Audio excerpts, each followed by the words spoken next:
एक समय की बात है। केशवपुर नामक गांव में सरला नाम की एक बूढ़ी विधवा औरत अपने बेटा बहू के साथ रहती थी। सरला की बहू जया स्वभाव से बहुत बुरी थी। वो रोजाना सरला से बात बात पर लड़ती रहती थी। सरला का पति किशन शहर में मजदूरी करता था, इसलिए वो कभी कभी ही गांव आ पाता था। किशन शहर से घर खर्चे के लिए पैसे भेजता तो 2 लिफाफे भेजता, एक अपनी माँ के नाम और एक अपनी पत्नी के नाम। पर जया सरला के पैसे भी अपने पास ही रख लेती थी। ऐसे ही एक दिन, ये सरला देवी और जया जी के नाम के मनी ऑर्डर हैं। लाओ लाओ भैया, जल्दी से मुझे दे दो। ये सरला देवी के हस्ताक्षर करके ही उन्हें मिलेगा। माँ जी आराम कर रही हैं, लाओ मैं अंगूठा लगवा कर लाती हूँ। ए बुढ़िया, जल्दी से इस कागज पर अंगूठा लगा दे। भैया मनी ऑर्डर मुझे दे दो। जया सारे पैसे अपने पास रख लेती है और अपने और बेटे बिट्टू के लिए खाने पीने की चीजें खरीद लाती है। माँ बहुत भूख लगी है। ये देख मैं तेरे लिए कितने सारे पकवान लाई हूँ, पूरी छोले समोसे कचौड़ी। चल हम दोनों मिलकर खाते हैं, मजा आ जाएगा। जया बहू बहुत भूख लगी है, सुबह से कुछ भी नहीं खाया है। अगर थोड़ा सा कुछ खाने को मिल जाता तो। पता नहीं इस बुढ़िया को कितनी भूख लगती है, जब देखो हम माँ बेटे के खाने पर नजर लगाती रहती है। ये ले पकड़, आधी कचौड़ी दे रही हूँ, अब रात तक कुछ खाने को नहीं मिलेगा। और तुझे तो मैंने बोला था कि कपड़े धो देना, तेरे से अभी तक कपड़े नहीं धुले। ये कचौड़ी खाकर चुपचाप सारे कपड़े धो देना, नहीं तो मुझसे बुरा कोई नहीं होगा। बेचारी सरला कचौड़ी का एक टुकड़ा खाकर भला क्या पेट भरती। वो फिर से दोबारा काम पर लग जाती है।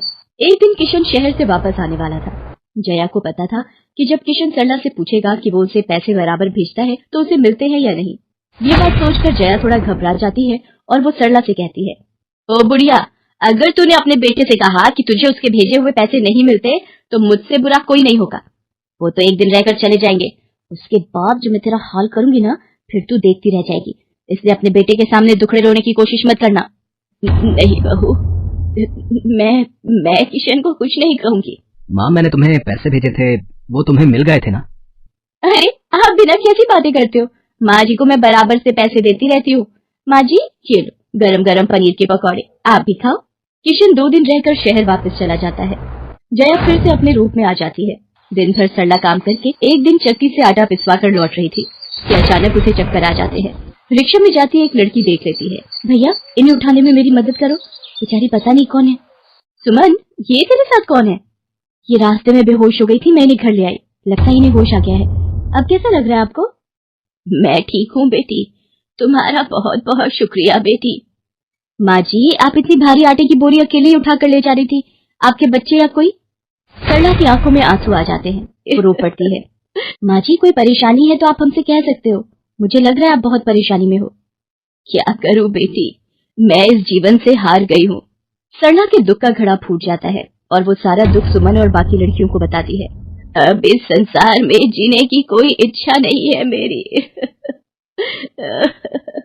माँ जी ऐसा मत सोचिए, आप जीवन से यूं निराश मत होइए। अब आप अपनी बहू के पास वापस मत जाना, आप यहाँ हमारे साथ रहो।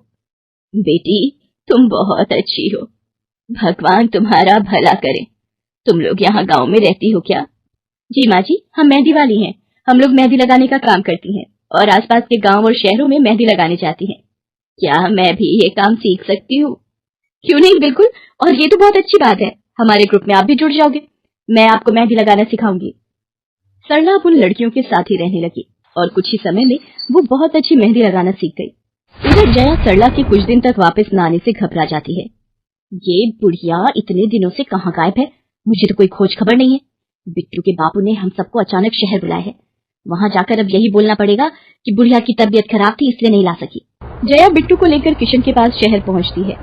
क्या हुआ जया, माँ तुम्हारे साथ नहीं आई? वो माँ जी की तबीयत कुछ ठीक नहीं थी, इसलिए मैंने उन्हें बोला कि वो गांव में ही रहें, बेकार में सफर करती तो उनकी तबीयत और खराब हो जाती। पर तुमने मुझे अचानक क्यों शहर क्यों बुला लिया? अरे वो हमारे सेठ जी की लड़की की शादी है, इसलिए उन्होंने बोला कि कोई ऊपर के कामों के लिए मिल जाए। मैंने सोचा तुम्हें बुला लेता हूँ और माँ भी थोड़े दिन के लिए मेरे पास रह लेगी। चलो कोई नहीं, मैं तुम्हें मालकिन से मिलवा देता हूँ। देखो किशन, शाम को मेहंदी का समारोह है तो काम अच्छे से निपटाने हैं, जितने भी मेहमान आएंगे उनके स्वागत में कोई कमी ना होने पाए। आप चिंता मत करो मालकिन, सब हो जाएगा। ये मेरी पत्नी है, मैंने इसे गांव से बुला लिया है, ये सब संभाल लेगी। जया मेहंदी समारोह की तैयारियों में काम करवाने लगती है। सब मेहमान आने लगते हैं। रिचा, मेहंदी वाली अभी तक नहीं आई, कितने बजे का टाइम दिया था? मम्मी मेरी उनसे बात हो गई है, बस कुछ ही देर में आती होंगी। लो वो आ गई। माँ जी ये यहाँ कैसे? मेहंदी वाली लड़कियों के साथ? माँ यहाँ? जया, तुम तो कह रही थी कि माँ बीमार है और गांव में है, पर माँ मेहंदी वाली लड़कियों के साथ क्या कर रही है? मुझे कुछ समझ नहीं आ रहा। मैं माँ के पास जा रहा हूँ। माँ, तुम यहाँ इन सबके साथ? किशन बेटा, आप मेरे साथ इधर आइए, मैं आपको सब बताती हूँ। ये लड़की इनको सब कुछ बता देगी। शायद आप नहीं जानते, आपकी पत्नी ने आपकी माँ पर बहुत जुल्म किए हैं, इसीलिए ये बेचारी अपना घर छोड़कर हमारे साथ रहने को मजबूर थी। सुमन किशन को सारी सच्चाई बताती है। सरला की आंखों में आंसू आ जाते। किशन सबके साथ जब घर आ जाता है। जया, तुम्हें शर्म आनी चाहिए। तुमने मेरी माँ के साथ इतना बुरा व्यवहार किया। तुम्हारी वजह से मेरी माँ दर दर भटक रही है। अब तुम मेरे साथ एक पल भी नहीं रहोगी। बिट्टू को मैं पाल लूंगा। अभी के अभी अपने मायके निकल जाओ। ऐसा मत कहो, मैं आप लोगों के बिना कैसे रहूंगी? मुझे माफ कर दो, मुझे माफ कर दो, मेरे से गलती हो गई। माँ जी, मुझे माफ कर दो। किशन बेटा, मैं किसी से भी नाराज नहीं हूँ। जया बहू को माफ कर दे। गलती इंसान से ही होती है बेटा। मैंने जया बहू को माफ कर दिया। किशन जी, आप चिंता मत कीजिए, आपकी माँ जी अब हमारे साथ ही काम करेंगी।